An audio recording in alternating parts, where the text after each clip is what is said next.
ಒಳ್ಳೆಯದು. ಆದರೆ ಗಾಂಧೀಜಿಯವ್ರು ಬಂದಾಗ ಸ್ವತಂತ್ರ ಸಿಕ್ತು ಅಂತೇಳಿ ತಪ್ಪು. ಗಾಂಧೀಜಿಯವ್ರ ಪಾತ್ರ ಭಾಳ ದೊಡ್ಡದು, ಆದರೆ ಅವ್ರು ಬರದೇ ಹೋಗಿದ್ರು, ಮತ್ತು ಯಾರು ಬರ್ತಿದ್ರು, ಆ ಮತ್ತು ಬೇರೆ.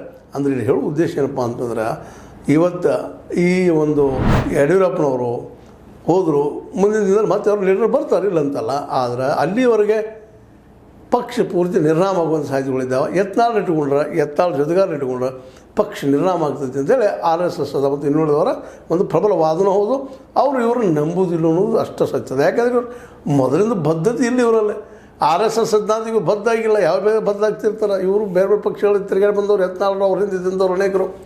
ಹೀಗಾಗಿ ಅವ್ರಿಗೆ ಸಿದ್ಧಾಂತ ಅಂದರೆ ಏನು ಅಂತ ಕೇಳೋದು ಜನ ಇದ್ದಾರೆ.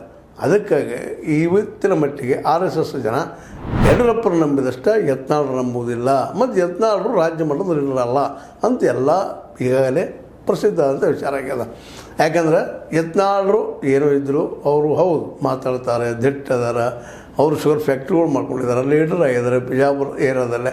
ಆದರೆ ಒಂದು ದೊಡ್ಡ ಸಮುದಾಯವನ್ನು ಆಯ್ಕೆ ಮಾಡ್ಕೊಂಡು ತರ್ತಾರೋ, ಒಂದು ಯಾಕಪ್ಪ ಅಂದರೆ ನಿಮಗೆ ಗೊತ್ತದ 113 ಸೀಟ್ಗಳು ಬೇಕು ನಮ್ಮಲ್ಲಿ ಗೌರ್ಮೆಂಟ್ ಮಾಡ್ಬೇಕಾದ್ರೆ. ಅಷ್ಟು ಜನರ ಆರಿಸ್ತಾ ಒಂದು ಶಕ್ತಿ ಅದನ್ನು ಹಿಡಿದು ಸದಸ್ಯ ಯಡಿಯೂರಪ್ಪನವ್ರು ಎಷ್ಟು ಗುದ್ದಾಡಿದ್ರು ಇನ್ನೂ ಅವ್ರು 113 ಒಂದು ಮ್ಯಾಜಿಕ್ ಫಿಗರ್ ಅದರಲ್ಲಿ ಮುಟ್ಟಕ್ಕಾಗಿಲ್ಲ. ಯಾವುದೋ ಪಾರ್ಟಿ ಹೊಡೋದು, ಕಾಂಗ್ರೆಸ್ ಹೊಡೋದು, ಮತ್ತೆ ತೊಗೊಂಡು ಏನೋ ಮಾಡ್ಯೋ ಇಲ್ಲವರಿಗೆ ಆಡಳಿತ ಮಾಡಿದ್ರೆ ಮುಖ್ಯಮಂತ್ರಿ ಆಗಿದ್ದಾರೆ. ಅಂದಾಗ ಅಂಥ ಒಂದು ಶಕ್ತಿನೂ ಇವ್ರಿಗೆ ಅದನ ಅಂತ ಇವ್ರು ನಂಬಿ ಜನ ಬರ್ತಾರ, MLAಗಳು ಬರ್ತಾರ ಅಂತ. ಯಾಕಂದರೆ ಯತ್ನಾಳ್ ವಿರುದ್ಧವಾಗಿ ನಿರಾಣಿ ಅವರಿದ್ದಾರೆ, ಅನೇಕರು ವೈರಿಗಳಿದ್ದಾರೆ ಯತ್ನಾಳ್ರಿಗೆ. ಯತ್ನಾಳ್ ತಮ್ಮ ಹರಕ ಬಾಯಿಯಿಂದ ಭಾಳ ಜನರು ವೈರಿಗಳು ಮಾಡ್ಕೊಂಡಿದ್ದಾರೆ. ಅವರೆಲ್ಲರೂ ಒಂದು ರಾಜ್ಯ ಮಟ್ಟದ ನಾಯಕತ್ವಕ್ಕೆ ಇವ್ರನ್ನ ಒಪ್ತಾರೇನು ಅಂತಾರೆ. ಹೀಗಾಗಿ BJP ಮೋಸ್ಟ್ ಪ್ರಾಬಲಿ ಬುಲಾವಕಾರಿ ಒಂದು ಬಾಯಿ ಮುಚ್ಕೊಂಡು ಸುಮ್ಮನೆ ಕೂತ್ಕೊಳ್ಳಪ್ಪ ಅಂತ ಹೇಳ್ಬೋದು.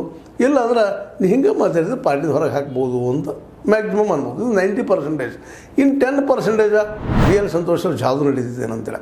ಯಾಕೆಂದರೆ BL ಸಂತೋಷ್ ಎಷ್ಟೋ ಬುದ್ಧಿವಂತರಿರಲಿ, ಎಷ್ಟೋ RSS ಕಟ್ಟಾಳು ಇರಲಿ, ಆದರೆ RSS ಆಗಿರ್ಬೋದು ಅಥವಾ BJP ಆಗಿರ್ಬೋದು, ಇವನ್ ಯಡಿಯೂರಪ್ಪ ಮೂಲತಃ ಅವರು RSS ಆಗಿರೋಣ, ಅವರು ಹರಿಗಮನ ಅಲ್ಲ, ಅಲ್ಲಿ ಪಾರ್ಟಿ ಒಳಗೆ ಪಾರ್ಟಿ ಅನ್ನುವಾಗ ಅವರು ಪಾರ್ಟಿ ಆಗಿದ್ದವನ್ನ ಅವ್ರು ಬೇರೆ ಬೇರೆ ಅಲ್ಲ. ಹೀಗಾಗಿ ಯಡಿಯೂರಪ್ಪನ ಉಳಿಸ್ಕೊಳ್ಳೋದು ಸಾಧ್ಯತೆಗಳು ಹೆಚ್ಚಿದಾವೆ. ಯತ್ನಾಳರಿಗೆ ಗೇಟ್ ಪಾಸ್ ಕೊಡೋ ಸಾಧ್ಯತೆಗಳು ಜೋರಾಗ್ತಾ ಇದ್ದಾವೆ ಅಂತೇಳಿ ಇತ್ತೀಚೆಗೆ ಬರುತ್ತಿದ್ದ ವರದಿಗಳು ಹೇಳ್ತಾ ಇದ್ದಾವೆ.